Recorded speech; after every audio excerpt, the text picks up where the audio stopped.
Au Soudan, une tentative de coup d'État menée par des officiers liés à l'ancien régime a été avortée ce mardi.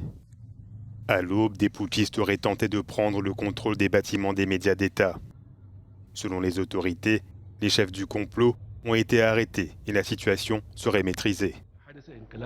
Ce qui s'est passé est un coup orchestré par des partis à l'intérieur et à l'extérieur des forces armées, qui est une extension des tentatives des restes de l'ancien régime pour faire avorter la transition démocratique civile. Nous allons prendre des mesures immédiates pour fortifier la transition et démanteler le système du 30 juin, qui constitue toujours une menace pour la transition. Cette tentative de coup d'État ne serait pas le premier à viser le gouvernement de transition, formé après l'éviction en 2019 de l'ancien président Omar el-Béchir. L'ancien chef d'État est actuellement jugé pour sa participation au putsch de 1989 qu'il avait mené au pouvoir.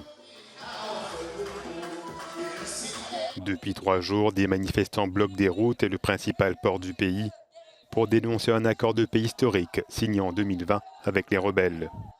Des tensions exacerbées par la crise économique qui secoue le Soudan. Ils nous ont toujours fait des promesses. Et la dernière fois qu'une délégation du gouvernement est venue s'asseoir avec nous, ils ont convenu que nous avions des vraies demandes et que le gouvernement central répondrait à nos questions et résoudrait nos problèmes. Nous avons alors débloqué les routes et attendu leur réponse. Mais ils n'ont jamais tenu leurs promesses.